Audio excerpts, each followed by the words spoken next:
Dear audience, welcome to the show POWERchat. In today's episode, we are discussing on poverty reduction initiatives in Nepal with particular focus on missionist activities. Joining us today is Mr. Ujjwal Amatya, country representative of missionist in Nepal. Please allow me to welcome him. Welcome to the show, Mr. Amatya. Thank you. Namaste. How have you been? Good, very good, pretty good. Yeah. Well, you have been into development field for a long time, about 1.5 decades, and currently leading missionist in Nepal as the country representative. Yeah. How do you analyze the state of development as such in Nepal? In terms of development in Nepal, like there has been a lot of positive changes. So if you see like the socioeconomic situation and condition status is being improved of the people over here. And after the federal model, so we have local structures. So more resources are going to local level. So that will definitely contributing to the development process of Nepal. Yeah, even though there are a lot of challenges, but I see like it is in a positive way and it's getting much better than what we are having before. You saying that the decentralized political system, federalism, is in line with the development initiatives of the organizations like you? Yeah, that's right. So could you also shed light on the missionist major mandates and its activities you are doing since its establishment in the year 2007? Yeah, it's 2007. Yeah, we started in 2007. Actually, missionists work in crisis situation. So in Nepal, we are doing more rural development. So our focus is more in Karnali province. So we are doing different sort of activities, like especially focus on like livelihood and food security. That's our primary focus, and we are doing WAS also, and we are doing on like gender, disability and inclusion. So primarily we are focused more on inclusion development process. So we focus more with the most vulnerable people, marginalized people, and when you choose the area, we take a reference of the SDI. So where is a low SDI, so we focus in those areas. Human Development Index, we consider that things. And our development process is more on the inclusive development process. Well, you are here since 2007. It's already been 12-13 years. Yeah. What is your reflection to mainstreaming marginalized people on their stake, their role in the development process? Actually, we should more focus on empowerment. So other is inclusion, that is very important, and we should be more accountable to the people whom we work for, and should be more like people-centered development process. So if we work in that approach, definitely we can make a difference. We can make a change.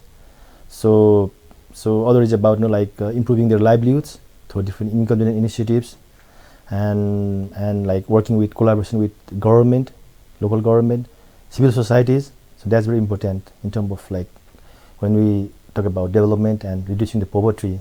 That's the main thing. What is the situation of marginalized people, especially that of the women?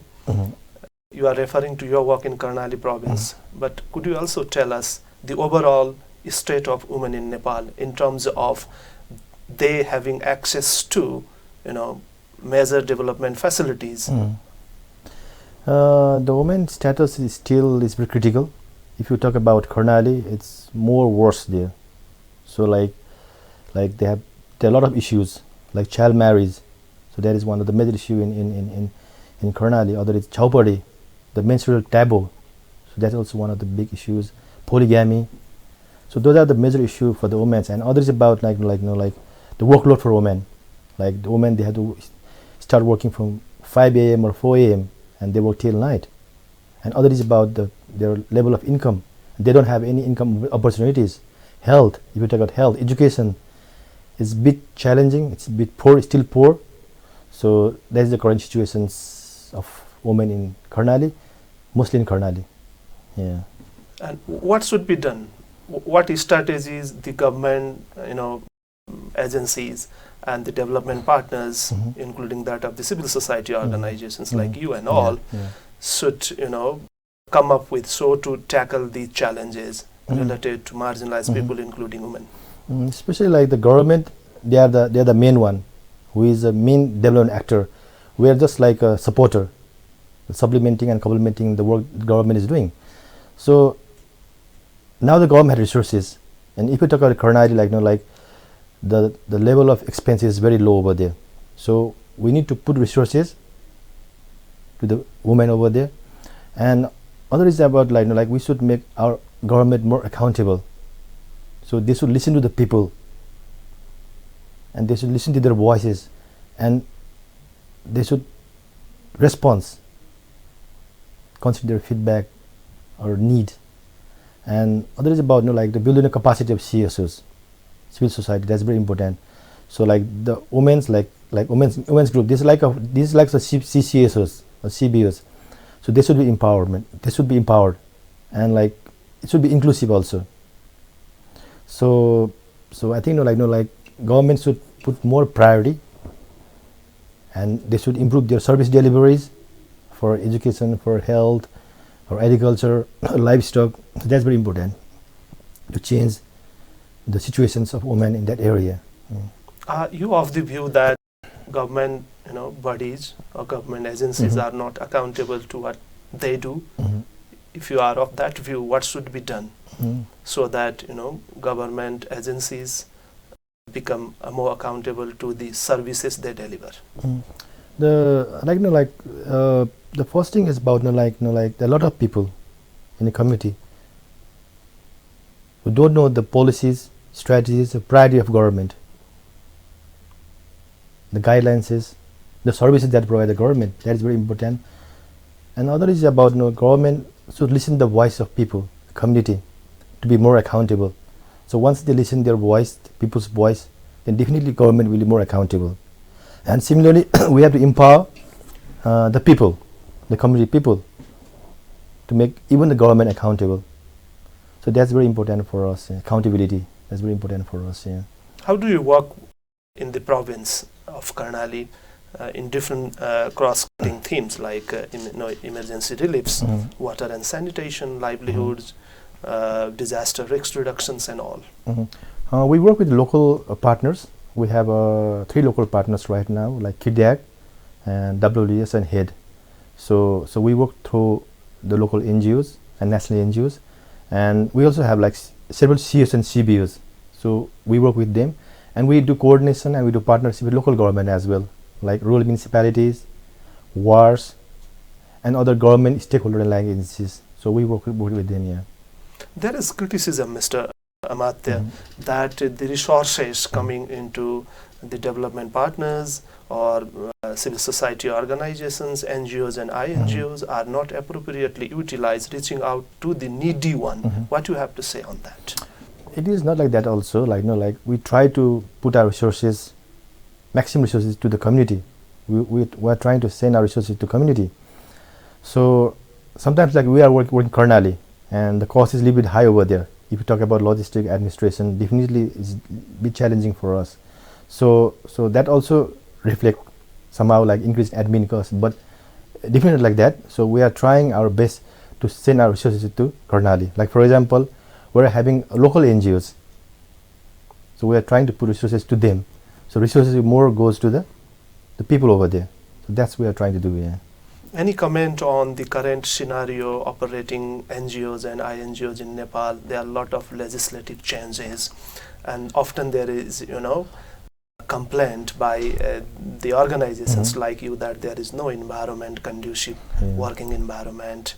What is your observation on that? Definitely that is very true. Like CSOs working space is shrinking for international NGOs or local NGOs, even CSOs. Actually, civil society is a human rights organization, so we have to work freely. We should be aligning with the government guidelines and policies, but we should have some freedom. But currently, it's a little bit challenge for us, some difficulties as well when we operate. So we are also part of government actually. So government has approval for us. So it's big challenges, but when you have a good coordination, negotiation, relationship with local government, so it's being easy also. So right now we have local government, rural municipalities, so we're working through them. So it's also changing scenario, so it's getting much better than previous. But still, even though it's a bit challenging at central level or provincial level, yeah. What are the key challenges in program delivery to the needy people in terms of overall development process in Nepal? There are a lot of challenges, like when we deliver our services, our program in the field, like the education, like the level of education is a bit low, but the literacy is very low, and empowerment, that's also one of the big challenge for us. And if you talk about Karnal, is a very remote area, and we should invest a lot over there. And a lot of challenges like migrations. And if you talk about Karnal, most of the men are in India, so there are only women in the women, old and child. There are no young people in the villages. So when you deliver a program, definitely there is being big challenge over there. How difficult it is for you to convince people, engaging in the activities for their own benefits? It's a big challenge. So like the most thing, the education, like they should accept the thing. So the culture is different, the context is different, and even like we have our own priorities as well. So that could not fit to the culture or context. So it's a big challenge, but there is a way out also. So if we have good engagement with the people, civic engagement, community engagement, we work through that, definitely we can succeed here. You said that, Mr. Amatya, there are a lot of challenges around, and there is presence of the development partners, donors and supporters, organizations and all. Despite these all initiatives, why change is not occurring? Why there is no concrete change in the lives of people, those not having access to mainstreaming development? Yes, main is about the ownership also, and other is the government also. So government should be accountable. They are the one who is responsible for the change. And in some areas, the government also not taking ownership of their own program as well. Like for example, like now at local level, the government have enough resources, they have enough funding, but that has not been utilized. And you see that will hinder the development process. So if we can facilitate, that's why mission is there. So we want to facilitate government, we want to support government in their planning process, in their implement process, and to build their capacity. So we want to more, like government can invest more in infrastructures, but we can more do in software part to build in the capacity. What are your suggestions if you have to suggest to the different levels of government? Now there is 3 tiers government. You also coordinating with them, federal level, province level and local levels. What are your key suggestions in some points, maybe 4 or 5 or less or more, for utilizing these all opportunities? You are here to complement and supplement the government's work, so that the development initiatives take momentum. So one thing is we should more focus on inclusion. The government should more focus on inclusion and focus on marginalized people. And next one is using the resources. Already they do have resources. I already shared with you. They have resources, but they don't know how to utilize the resources. And creating employment opportunity. So if you see people do not have good employment opportunity in the villages, so government can create that employment opportunities, income opportunities. Definitely that will make a difference. Is it true that the province and local governments are coming their own way, synching the role of NGOs and INGOs? They are coming up with new legislations, new laws, bylaws and all. How are you coordinating with them so that your presence is recognized, your means the development partners and development organizations? So the first thing is we're improving our coordination with government at local level, at provincial level and national level. So we have also different platforms like AIN. So for INGOs we have association with international NGOs, and they also coordinate with the government at central level.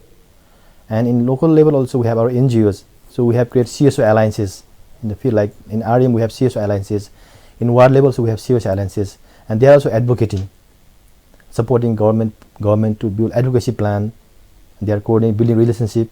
That's how we are planning to take our space over there. So we are part of government. Actually, we are not out of government. We are part of government. How do you analyze the situation of disability initiatives? No, still there is a lot of lacking over there. So we need to work on disability. So if you see missionists, so we are more focused on disability. So we want to bring them in the mainstream. So still there is a big challenge. If you talk about Karnali, and that's a big issue. So disabled people are is ignored in the development process. So we should include them. So we should focus more with the people living with disabilities. Yeah. Is it merely because of misunderstanding about the issue of disability, or our infrastructure and development planning are not so inclusive in relations to addressing the problems faced by differently able people or disabled people? Yeah, both are there. So one is infrastructures. So it's not appropriate infrastructure for disabled people living with disabilities. That issue also, people are taking the issues very seriously. So these are two, like that we already showed that these are the factors. What are you doing to improve that situation? We are more on we are more in software part than infrastructures. So we are trying to build the capacity of people living with disabilities, especially income generation and their livelihood support, food security, and even their right as well. So we are supporting government to get their disability card. So even in Karnali, the people with disabilities, they are not having their card. So we are advocating government to give them the cards. So we are more on software part, we are more on advocacy part, we are more on awareness, capacity building, that area. Yeah. You also work on food safety. Food security, yeah. Food security Yeah. issues. Yeah. How do you analyze this situation? Because there is enough food production in sometimes, but there are criticism about the government effectiveness, working promptly, providing food safety measures to the needy one. If you talk about Karnali, no, it's not more about food security, it's about rice insecurity. So people want to eat more rice. So if you talk about that, there are a lot of local productions, and the problem is they don't have like what you say, the eating habits, means the vegetables or other, which gives different nutritious. But then support. Karnali province is famous. Districts in Karnali province, they are producing lot of organic productions, including that of the rice. People searching these items from there. Yeah. Now it's growing. Now it's better. If you compare before, that now it's getting better.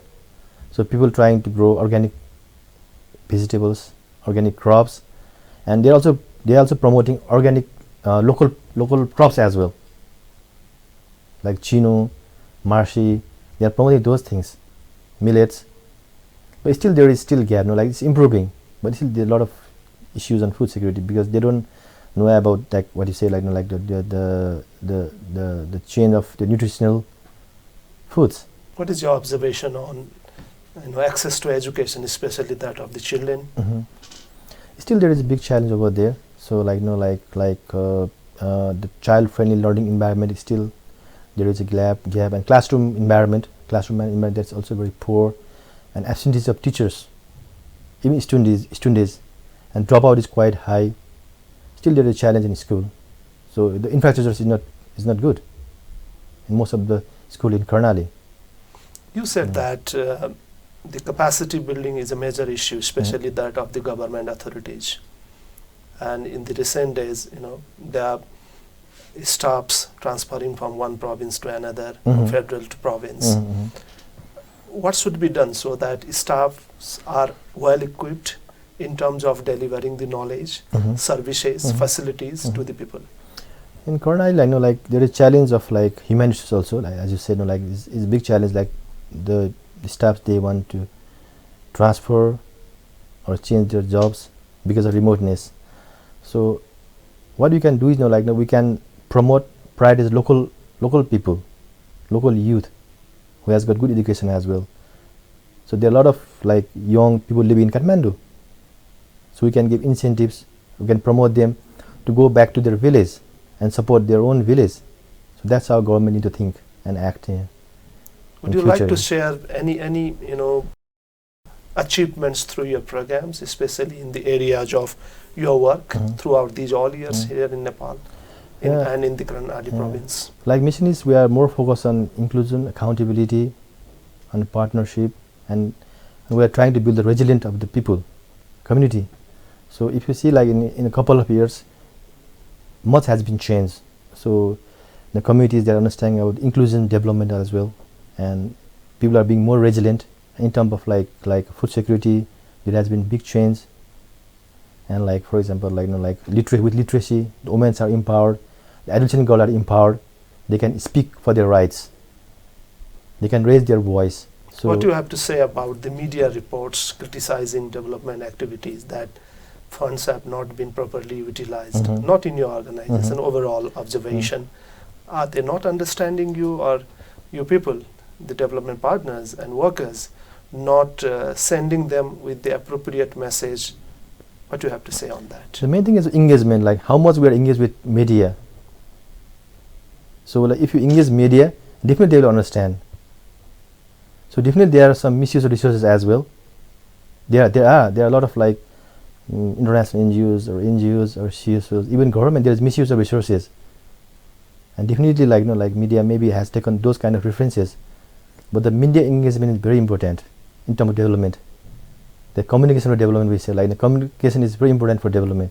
So we need to partner with media. So small things, like media highlights that may be big issues. You are well aware about that. Yeah. Anyway, Mr. Amatya, you are sharing with us many interesting issues, but we are coming to the end of the show. Do you have to share to our audience anything that I've left to ask you very quickly? Thank you so much for this time. This being a great opportunity for us to share our work and to share our thought on development. So we are here for the people of Nepal, and we are here for the people of Karnali.